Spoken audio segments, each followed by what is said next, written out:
أشرقت نفسي بنور من فؤادي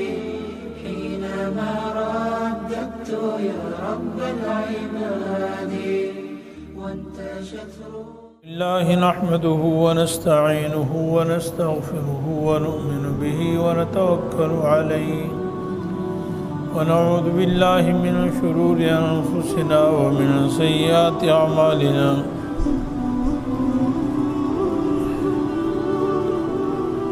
من يهده الله فلا مضل له ومن يضلله فلا هادي له ونشهد أن لا إله إلا الله وحده لا شريك له ونشهد أن سيدنا ومولانا محمدا عبده ورسوله أما بعد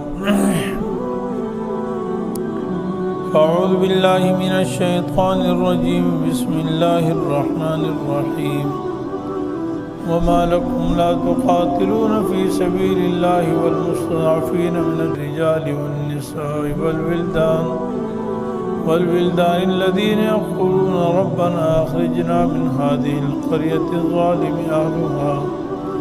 واجعل لنا من لدنك وليا واجعل لنا من لدنك نصيرا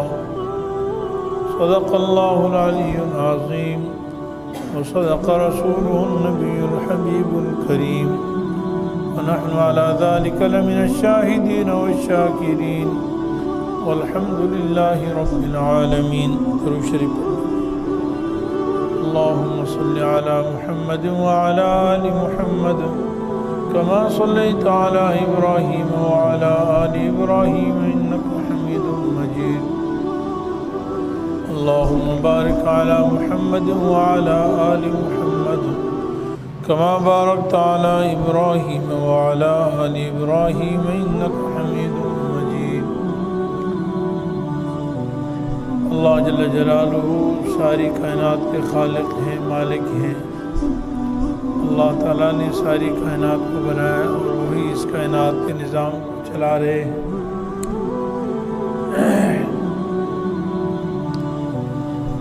اللہ تعالیٰ کی ذات سب سے بڑی ہے اور اللہ تعالیٰ کی رضا بھی سب سے بڑی ہے. اللہ تعالیٰ انسان کو جس چیز میں کامیابی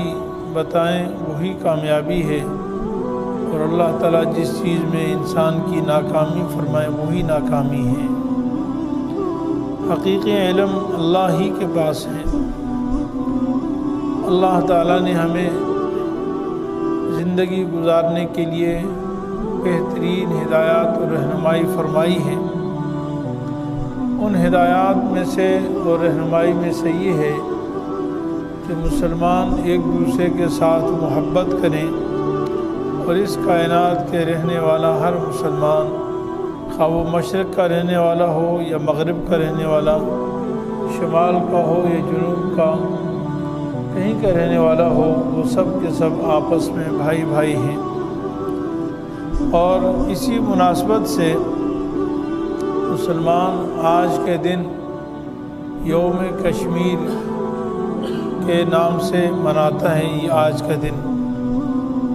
اور اس کا مقصد صرف کشمیر کی اور محبت اور ان سے اظہار یکجہتی کرنا اس کا مقصد ہے. آج کا دن جس طرح 5 فروری پاکستان میں یوم کشمیر کے نام سے منایا جاتا ہے، اسی طریقے سے آج کا دن ایک بہت اہم سیدنا ابو بکر صدیق رضی اللہ تعالیٰ عنہ جو خلیفہ اول، خلیفہ بلا فصل، امام المتقین، امام الصادقین، ان کے یوم وفات بھی ہے. تو اس اعتبار سے بھی یہ بڑا عظیم الشان دن ہے. چونکہ یہ سب موضوعات بہت طویل ہیں، سیدنا ابو بکر صدیق رضی اللہ عنہ کے فضائل و مناقب پر کچھ بیان گزشتہ جمعے کو بھی کیا تھا، اور انشاءاللہ زندگی رہی تو آئندہ بھی بیان کریں گے. وہ تو ہمارے لیے مشعل راہ ہیں اور اس امت کے نبی کریم صلی اللہ علیہ وسلم کے بعد اس امت کے سب سے افضل ترین اور سب سے زیادہ وہ رہبر اور رہنما کی حیثیت رکھتے ہیں۔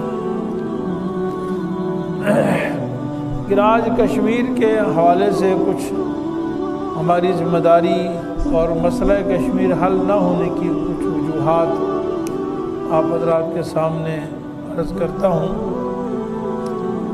اور اسی کے ضمن میں اسرائیل کا جو مسئلہ ہے کہ آج ہم فلسطین میں مسلمانوں کے اوپر جو ظلم و ستم ڈھائے جا رہے ہیں اس کے مد مقابل اسرائیل کی تسلیم کرنے کی باتیں ہو رہی ہیں۔ میرے عزیز بھائیوں، جب سے پاکستان بنا اس وقت یہ طے ہوا تھا کہ جہاں مسلم آبادی زیادہ ہوگی وہ پاکستان میں وہ مسلمانوں کی حکومت میں آ جائیں گے،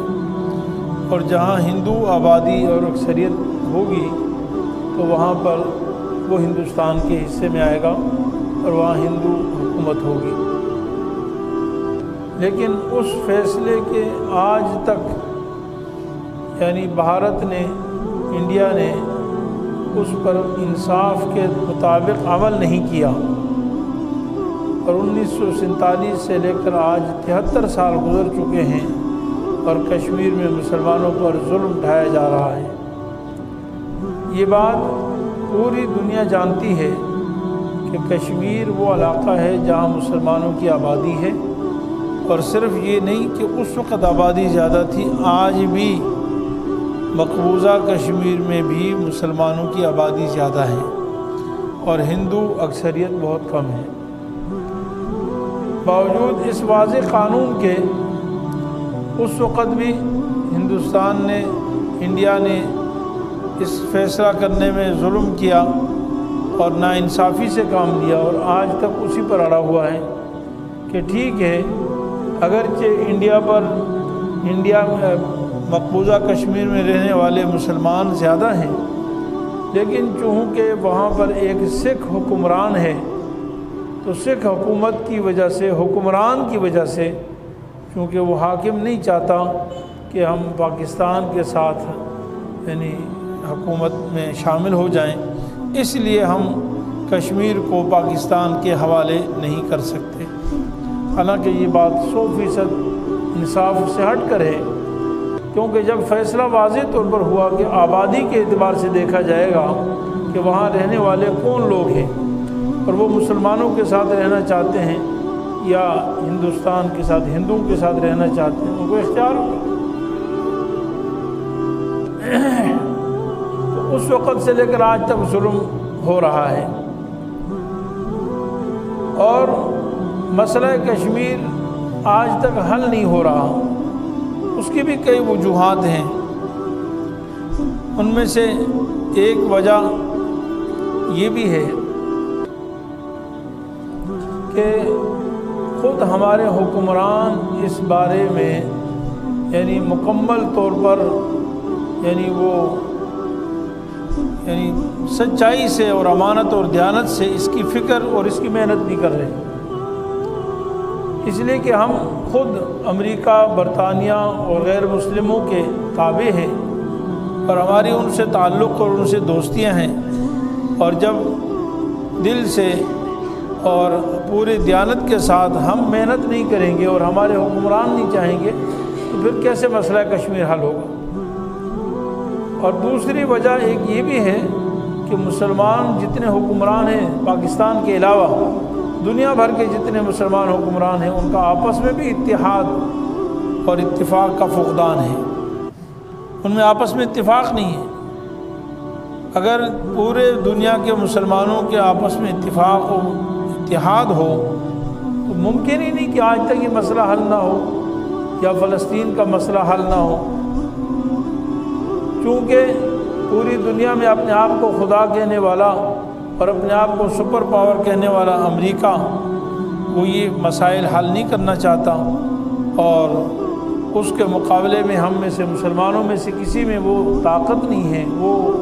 ہمت نہیں ہے، وہ جذبہ نہیں ہے کہ جس سے ہم مقابلہ کر سکیں۔ یا ان سے اپنا مطالبہ منوا سکیں، ان کے سامنے کوئی احتجاج ریکارڈ کر سکیں۔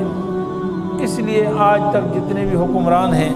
وہ صرف زبانی جمع خرچ تک تو بات کرتے ہیں، لیکن اندر سے ان میں اتحاد، اتفاق، قوت، طاقت کچھ نہیں ہے، اور یہ پوری دنیا جانتی ہے۔ اور اللہ رب العالمین نے بالکل واضح طور پر فرمایا ہے وَأَطِيعُوا اللَّهَ وَأَطِيعُوا الرَّسُولَ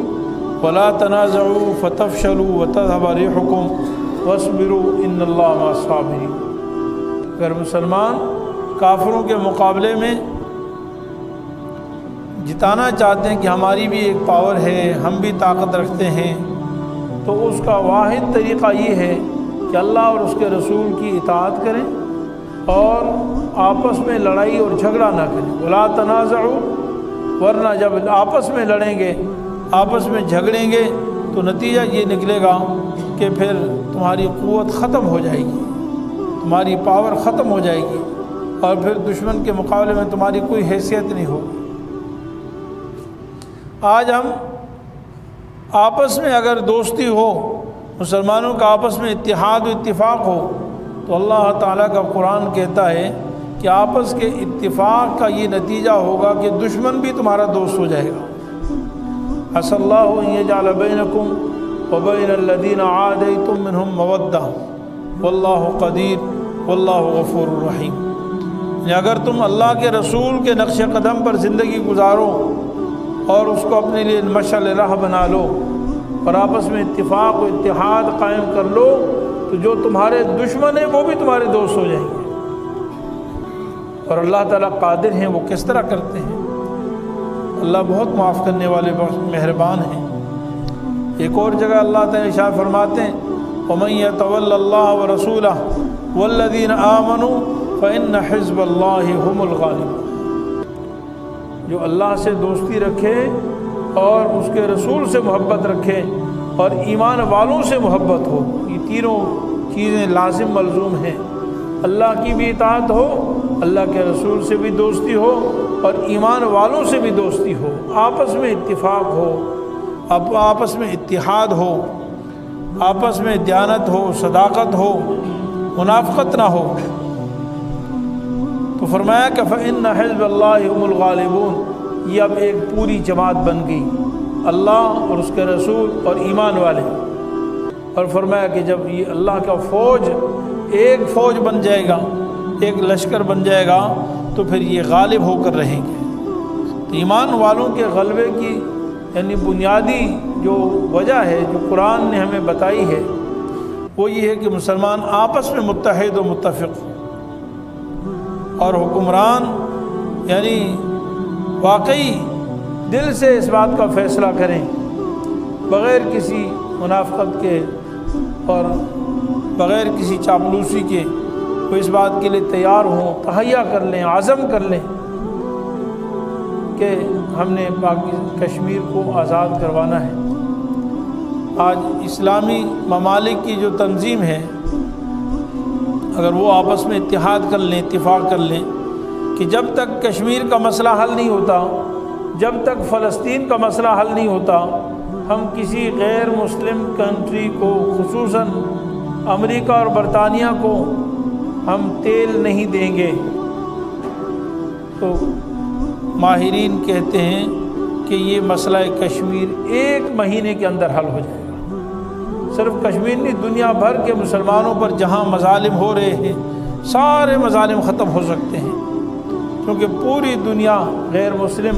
وہ مسلمان ملکوں کی تیل میں محتاج ہے۔ لیکن وجہ یہ ہے کہ آج ہم ان کے تابع ہیں، ہم ان کے غلام بنے ہوئے ہیں، اور اپنے مسلمانوں کی فکر نہیں ہے۔ میرا عزیز بھائیوں، ایک اور وجہ جس کی وجہ سے آج مسلمان ذلیل و خوار ہے، وہ نبی کریم صلی اللہ علیہ وسلم نے، ایک تو اللہ تعالیٰ نے قرآن کریم میں ارشاد فرمائی ہے وَمَا لَكُمْ لَا تُقَاتِلُونَ فِي سَبِيلِ اللَّهِ، کیا ہوا تمہیں کہ تم اللہ کے راستے میں لڑتے نہیں ہو، جہاد نہیں کرتے۔ والمستضعفین، حالانکہ کمزور مرد، کمزور عورتیں اور بچے وہ چیخ چیخ کر رو رہے ہیں، دعائیں مانگ رہے ہیں کہ اللہ ہمیں اس بستی سے نکال دے جس کے رہنے والے ظالم ہیں۔ اے اللہ ہمیں خاص اپنے فضل سے وَاجْعَلْ لَنَا مِن لَّدُنْكَ وَلِيًّا مددگار بھیج دے، اور خاص اپنے پاس سے ہمارے لیے کوئی دوست بھیج دے جو ہماری کفالت کرنے والا بھیج دے۔ اللہ تعالیٰ ایسے موقع پر مجھ سے اور آپ سے پوچھ رہے ہیں تم کیوں نہیں لڑ رہے ہو اللہ کے راستے، تم جہاد کیوں نہیں کر رہے؟ ایک حدیث میں رسول اللہ صلی اللہ علیہ وسلم نے ارشاد فرمایا اذا تبایعتم بالعینہ واخذتم اذناب البقر ورضیتم بالزرع وترکتم الجہاد فسلط اللہ علیکم ذلا لا ينزعہ۔ رسول اللہ صلی اللہ علیہ وسلم نے ارشاد فرمایا کہ جب تم جو ہے بے عینہ کرنے لگ جاؤ، یعنی خرید و فروخت میں مصروف ہو جاؤ اور گائے کے دم کے پیچھے ہو جاؤ اور کھیتی باڑی پر راضی ہو جاؤ اور جہاد کو تم چھوڑ دو، تو یقین رکھو کہ اللہ تعالیٰ تم پر ایسی ذلت مسلط کر دیں گے کہ تم اس سے ذلیل و خوار ہو جاؤ گے، اور اس سے تم اس وقت تک چھوٹ نہیں سکتے جب تک تم واپس جہاد کی طرف نہ آ جاؤ۔ تو آج مسلمانوں میں وہ جذبہ جہاد ختم ہو گیا، بلکہ دنیا کفر ہم پر ہر طرح سے مظالم کر رہی ہے، اور جہاد کو دہشت گردی کے نام سے کہہ کر ہم مسلمان بھی جہاد اور دہشت گردی میں فرق نہیں کر سکتے، اور ان کی جو نعرے غیر مسلم لگاتے ہیں، برطانیہ کفر لگاتی ہے، وہ ہر طرح سے ظلم کرتی ہے، وہ اپنا دفاع کو اپنا حق سمجھتی ہے، وہ لوگوں کے تحفظ کے نام پر مسلمانوں پر ظلم ڈھا رہی ہے۔ لیکن جب مسلمان کہے کہ ہم تو جہاد اسلام کے تحفظ کے لیے کرتے ہیں، مظلوم کی مدد کے لیے کرتے ہیں، اپنے دفاع کے لیے کرتے ہیں، اگر جہاد نعوذ باللہ ظلم ہے، جہاد جو ہے نعوذ باللہ دہشت گردی کا نام ہے، تو پوری دنیا میں امریکہ ہے، برطانیہ ہے، جتنے بھی کفر یا ممالک ہیں، ان سے کہہ دیں اپنی فوج ختم کر دیں۔ اگر یہ فوج رکھ سکتے ہیں اپنے دفاع کے لیے، اپنی حفاظت کے لیے، اپنے تحفظ کے لیے، تو پھر مسلمان اگر فوج رکھے اور مسلمانوں میں یہ جذبہ ہو جہاد کا، تو ان کو کیوں دہشت گرد کہا جاتا ہے؟ اس لیے ہم مسلمانوں کی بڑی ذمہ داری یہ بھی ہے کہ ہم جہاد کے لیے جذبہ جہاد ہمارے اندر ہو، اور انشاءاللہ جذبہ جہاد ہوگا تو انشاءاللہ کفر ہماری طرف آنکھ اٹھا کر نہیں دیکھ سکے۔ نبی کریم صلی اللہ علیہ وسلم نے ارشاد فرمایا کہ ایک زمانہ ایسا آئے گا کہ تمہارے خلاف دشمنوں کو ایسے بلایا جائے گا کما تدعى الاکلۃ الی، نبی کریم صلی اللہ علیہ وسلم نے فرمایا کہ جیسا کہ کھانے والوں کو دسترخوان کی طرف بلایا جاتا ہے، کھانے والوں کو دسترخوان کی طرف بلایا جاتا ہے، اس طرح تمہارے خلاف دشمنوں کو بلایا جائے گا۔ صحابہ نے فرمایا وَمِن قِلَّةٍ نَحْنُ يَوْمَئِذٍ، یا رسول اللہ کیا ہم اس دن بہت کم ہوں گے؟ فرمایا نہیں، بہت زیادہ ہوں گے، وَلَكِنَّكُمْ غُصَاءٌ كَغُصَاءِ السَّيْلِ، لیکن تمہاری مثال سمندر کے جھاگ کی طرح ہوگی، سیلاب کی جھاگ کی طرح ہوگی۔ تمہارے اوپر اللہ رب العالمین یعنی دشمنوں کے دلوں سے اللہ رعب نکال دیں گے، اور تمہارے دلوں میں اللہ وہن پیدا فرما دیں گے۔ صحابہ نے فرمایا کہ وہن کیا ہے؟ فرمایا کہ حب الدنیا و کراہیت الموت، تمہارے اندر دنیا کی محبت ہو جائے گی اور موت سے نفرت ہوگی۔ دنیا کی محبت اور موت سے جب نفرت ہو جائے گی تو پھر دشمن تمہارے اوپر مسلط ہوں گے، اور دشمنوں کو تمہارے خلاف ہر قسم کے مظالم کرتے ہوئے کوئی پرواہ نہیں ہوگی کہ ہم ظلم کر رہے ہیں، ہم زیادتی کر رہے ہیں۔ میرے عزیز بھائیوں، نبی کریم صلی اللہ علیہ وسلم نے ہماری ذمہ داری لگائی ہے کہ ہم دوسرے مسلمانوں کی بھی فکر کریں۔ نبی کریم صلی اللہ علیہ وسلم نے اس کو بڑا عجیب مثال سے سمجھایا ہے کہ ان المؤمن للمؤمن کالبنیان۔ نبی کریم صلی اللہ علیہ وسلم نے فرمایا کہ یشد بعضہ بعضا، مومن کے لیے ایک عمارت کی طرح ہے، ایک دیوار کی طرح ہے کہ اس میں جو اینٹیں ہوتی ہیں، جو پتھر ہوتے ہیں، وہ ایک دوسرے کو مضبوط کرتے ہیں، دوسرے کے لیے سہارا بنتے ہیں۔ اگر اکیلا بلاک ہو تو اس کی کوئی حیثیت نہیں ہے، لیکن چند براق مل کر جب ہم اکٹھے یہ دیوار بناتے ہیں، اس کو 100 آدمی بھی مل کر اس دیوار کو گرانا چاہیں، مل کر کھڑے ہو جائیں، زور لگائیں، کچھ بھی کر سکتے ہیں، کیونکہ یہ پتھروں نے ایک دوسرے کے ساتھ مل کر ایک جان ہوگی۔ تو فرمایا کہ مومن بھی پوری دنیا کے رہنے والے، آپ صلی اللہ علیہ وسلم نے یہ انگلیوں سے بھی اشارہ فرمایا، وَشَبَّكَ بَيْنَ أَصَابِعِهِ، آپ صلی اللہ علیہ وسلم نے فرمایا کہ مومن بھی اس طرح ایک دوسرے کے ساتھ مل کر ایک جان ہوتے ہیں، طاقت بن جاتی ہے۔ ایک حدیث میں رسول اللہ صلی اللہ علیہ وسلم نے یہاں تک ارشاد فرمایا کہ مومن کے لیے ایسے ہے، ایک دوسرے کے فی تراحمہم وتواتہم وتعاطفہم، ایک دوسرے کے ساتھ شفقت کرنے میں، ایک دوسرے کے ساتھ رحم کرنے میں، ایک دوسرے کے لیے ہمدردی کرنے میں، ایک دوسرے کے لیے قربانی دینے میں، دوسرے کا غم اپنا غم سمجھنے میں، یہ مومن ہیں۔ وہ ایسے ہے، رسول اللہ صلی اللہ علیہ وسلم نے ارشاد فرمایا جیسے کہ ایک جسم، انسان کا جسم ہوتا ہے نا، کجسد واحد، اگر انسان کے جسم میں کسی بھی عضو میں درد ہو جائے تو پوری رات نیند بھی چلی جاتی ہے، پورے جسم کو بخار بھی ہو جاتا ہے۔ بھائی نیند کیوں نہیں آ رہی؟ کہتے جی سر میں درد ہے۔ بھائی نیند کیوں نہیں آ رہی؟ پاؤں میں درد ہو رہا ہے، پیٹ میں درد ہے۔ اس سے کہ یار پیٹ میں درد ہے، تو پیٹ کو ایک طرف رکھ دے بھائی، اور باقی تو سو تو جا، آنکھ کو کہا جائے سونا تو نے آنکھ سے ہے، تو آنکھ سے سو جا، باقی پاؤں میں درد ہے تو چھوڑ دے اس کو، ہاتھ کو چھوڑ دو، اس سے کیا ہوتا ہے؟ لیکن نہیں، کوئی بھی عقل مند آدمی یہ بات نہیں کہہ سکتا۔ وہ کہے گا کہ جب انسان کے کسی ایک عضو میں درد ہو تو انسان برداشت نہیں کر سکتا، پھر نیند بھی نہیں آتی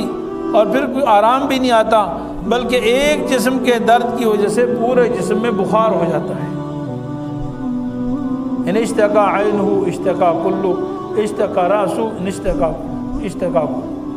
یعنی اگر آنکھ میں درد ہو تو پورا جسم بے چین ہوتا ہے، سر میں درد ہو پورا جسم بے چین ہوتا ہے۔ تو مسلمان بھی مسلمان کے لیے اس طرح ہے۔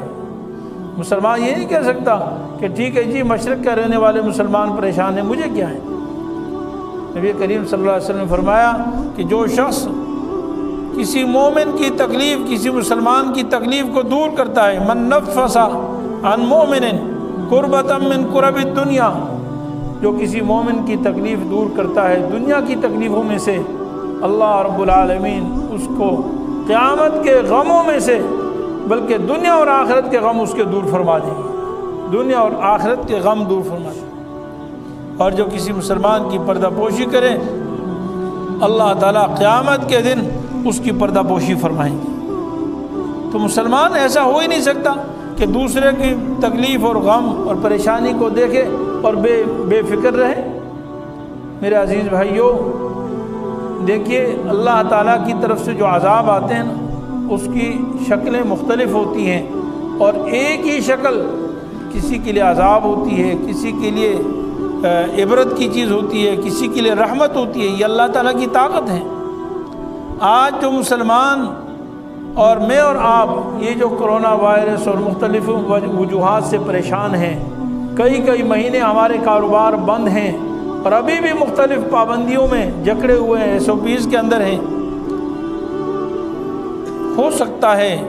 ان کی دیگر وجوہات ہمارے برے اعمال کے ساتھ ساتھ ایک وجہ یہ بھی ہو کہ آج کشمیر پر 1 سال سے زیادہ عرصہ ہو گیا ہے، مقبوضہ کشمیر میں لاک ڈاؤن ہے اور وہاں پر ظلم ڈھائے جا رہے ہیں، وہاں کے رہنے والے اپنے لیے خرید و فروخت نہیں کر سکتے۔ میں اور آپ اچھی طرح آپ سمجھ سکتے ہیں کہ جب لاک ڈاؤن ہو، پابندیاں ہو، گھر سے نکلنے کی اجازت نہ ہو تو کیسے حالات ہوتے ہیں۔ ہم نے تو چند مہینے کا لاک ڈاؤن دیکھا اور ہمارے معاشرے کا تجزیہ نگاروں کی خبریں آپ سنتے رہتے ہیں کہ کتنے لوگ بے روزگار ہو گئے، کتنے لوگ کھانے سے مجبور ہو گئے، تنگ دست ہو گئے، بھکاری بن گئے، دکانیں کاروبار لٹ گئی، ختم ہو گئی، کرائے دینے تک ان کے پیسے نہیں ان کے پاس۔ تو جن پر آج کشمیر میں 1 سال سے زیادہ عرصہ ہو گیا اور ہمیں کوئی فکر ہی نہیں ہے، ہمیں کوئی پریشانی نہیں ہے۔ یاد رکھیں جب مسلمان ایک جان کی طرح ہے تو اسلام کا اور ایمان کا تقاضا یہ ہے کہ ہم ان مسلمانوں کی ایسے غم اور درد ان کا ہو ہمارے دل میں، اور ان کے لیے فکر کریں، اور ہر فارم پر اس کے لیے آواز اٹھائیں۔ یعنی ہر الیکٹرانک میڈیا ہے، آج سوشل میڈیا ہے، اس پر بھی اپنا احتجاج کریں، دنیا سے مطالبہ کریں، اور پھر سب سے بڑھ کر جو ہمارے پاس جو چیز ہے وہ اللہ رب العالمین کی مدد و نصرت ہے۔ قرآن کریم میں انبیاء علیہ السلام کی دعاؤں کا ذکر ہے، صحابہ کرام کی دعاؤں کا ذکر ہے، اصحاب محمد صلی اللہ علیہ وسلم کی دعاؤں کا ذکر ہے کہ وہ جہاں جہاد کرتے تھے، جہاں اسباب کے اعتبار سے محنت کرتے تھے، اس کے ساتھ ساتھ وہ اللہ تعالیٰ سے دعا فرماتے تھے۔ کم از کم میرے عزیز بھائیوں، میں اور آپ یہ تو کر سکتے ہیں کہ ہمیشہ دن میں اور رات میں، نمازوں کے بعد خصوصی اوقات میں اپنے کشمیر میں رہنے والے مظلوم مسلمانوں کے لیے دعا تو کر سکتے ہیں۔ فلسطین میں جہاں مسلمانوں پر مظالم ڈھائے جا رہے ہیں وہاں دعا تو کر سکتے ہیں ان کے لیے۔ آج لوگ کہتے ہیں جی اسرائیل کو تسلیم کر لے جائے، کیا حرج ہے؟ میرے عزیز بھائیوں، میں آخری بات کر کے عرض کر ختم کرتا ہوں بات کہ دیکھیے، اسرائیل کا مسئلہ صرف یہود و نصارہ سے دوستی کا مسئلہ نہیں ہے۔ غیر مسلم جو اپنے آپ کو غیر مسلم ماننے کے لیے تیار ہیں، یعنی اپنی الگ مسلمانوں سے پہچان کروانے کے لیے تیار ہیں، وہ اپنے آپ کو جو بھی سمجھتے ہیں، جیسے یہودی اپنے آپ کو یہودی کہتے ہیں، عیسائی اپنے آپ کو عیسائی کہتے ہیں، ہندو اپنے آپ کو ہندو کہتے ہیں، سکھ اپنے آپ کو سکھ کہتے ہیں، وہ اپنی الگ پہچان کروانے کے لیے تیار ہیں۔ مسلمان ان کے ساتھ اچھا رویہ اختیار کرتا ہے، ظاہری طور پر رواداری کرتا ہے، ان کے ساتھ اچھے سلوک سے پیش آتا ہے۔ وہ اگر ہمارے پڑوسی ہوں تو وہ ہمارے ساتھ جس طریقے سے پیش آئیں گے، ہم ان سے زیادہ ان کے ساتھ اچھائی کریں گے، ان کی مدد کریں گے، ان کا تعاون کریں گے، ان کی مہمان نوازی کریں گے، ان کی تیمارداری کریں گے، ان کی غمی اور خوشی میں شریک ہوں گے۔ مسلمان اسلام ہمیں اچھے اعلیٰ اخلاق کی تعلیم دیتا ہے۔ نبی کریم صلی اللہ علیہ وسلم سب سے بڑے اعلیٰ اخلاق کے مالک تھے، لیکن اسرائیل کا معاملہ یہ نہیں ہے۔ اسرائیل کو تسلیم کرنے کا مفہوم یہ ہے کہ فلسطینیوں کو ان کا گلا دبا کر، فلسطینیوں کو ان پر ظلم کر کے، فلسطینیوں کو ذبح کر کے، ان کی عزتوں کو لوٹ کر، ان کی زمین کو غصب کر کے، مسلمانوں پر مظالم ڈھا کر اسرائیل کو تسلیم کرنا، یہ کوئی دنیا کا کوئی مذہب اس کی اجازت نہیں دے سکتا۔ ہمیں اگر ایک یہودی کی بات ہے جو امریکہ میں رہتا ہے، ایک یہودی جو پاکستان میں رہتا ہے، ایک یہودی جو سعودیہ میں کسی ملک میں کسی جگہ رہتا ہے، کسی اور ملک میں رہتا ہے، ہم ان سے ہر قسم کی تعلق رکھنے کے لیے تیار ہیں، ہمارا ان سے کوئی لڑائی نہیں۔ کوئی بھی تو ظاہری طور پر ہمارے ساتھ وہ رواداری رکھیں گے، ہم ان کے ساتھ رواداری رکھیں گے۔ بات صرف یہودیوں سے تعلق کی نہیں ہے، بات فلسطینیوں کے خون کی ہے، بات فلسطینیوں کی عزتوں کی ہے، ان کی ماؤں بہنوں کو جو ذلیل کیا جا رہا اس کی بات ہے، ان سے جو ان کی زمین غصب کی جا رہی ہے، ان پر ظلم ڈھائے جا رہے ہیں، اس کی بات ہے۔ کیا اس طرح کوئی برداشت کر سکتا ہے کہ آپ اپنی مسلمانوں کی عزتیں لٹوا دی جائیں، مسلمانوں کے خونوں کو بہا دیا جائے، ان کی گھروں کو غصب کر لیا جائے اور ان کو گھر سے بے گھر کر لیا جائے اور کہا جائے کہ یہودیوں سے دوستی کرنے میں کیا حرج ہے؟ ہرگز ہمارا ایمان اس کی اجازت نہیں دیتا، اسلام اس کی اجازت نہیں دیتا۔ تو بہرحال میرے عزیز بھائیوں، بات اسی پہ میں ختم کرتا ہوں۔ اسلام کا اور ایمان کا مجھ سے اور آپ سے یہ تقاضا ہے کہ صرف یہ آج کا جو ایک دن منانا، اسلام میں تو منانے کی کوئی خاص حیثیت نہیں ہے میرے عزیز بھائیوں۔ ہمیں آج کے دن سے یہ عزم اور ارادہ کرنا چاہیے کہ انشاءاللہ ہم اپنی زندگی میں اور نہیں ہو سکتا جو ہماری طاقت میں ہے، ہم اس کے لیے، کشمیر کے لیے بھی، فلسطین کے لیے بھی، اور پوری دنیا میں مسلمان جہاں جہاں مظلوم ہیں، ہم ان کے لیے آواز بھی اٹھائیں گے اور ان کے لیے انشاءاللہ کوشش بھی کریں گے۔ زبانی طور پر کسی کو بات کہنے کی حد تک ہو اتنی بھی ہم کوشش کریں گے، اور سب سے بڑھ کر یہ کہ ہم ان کے لیے انشاءاللہ جتنا ہو سکے گا اللہ سے فریاد کریں گے، اللہ تعالیٰ سے دعا کریں گے کہ اللہ اپنے فضل و کرم سے خاص کرم کر دے، اور یہ بھی ہمارے مسلمان بھائی ہیں، کہ اللہ ان کو آزادی عطا فرما۔ وہ حق پر ہیں، وہ اپنے حق کے لیے لڑ رہے ہیں، اور ان کا حق ہے، اور ہر انسان کا اپنا حق ہے آزادی کا، تو اس لیے ہماری ذمہ داری بنتی ہے کہ انشاءاللہ ہم جو ہے ہم ضرور اس کا اہتمام کریں، انشاءاللہ کریں گے نا۔ اللہ تعالیٰ اپنے فضل و کرم سے ہمیں عمل کرنے کی توفیق عطا فرمائے، اور پوری دنیا میں جہاں جہاں مسلمان مظلوم ہیں اللہ تعالیٰ اپنے فضل سے خاص ان کی مدد و نصرت فرمائے۔ وآخر دعوانا ان الحمدللہ رب العالمین۔ Thanks for watching. Don't forget to like, comment, share and subscribe to Mufti Noor Muhammad, famous scholar.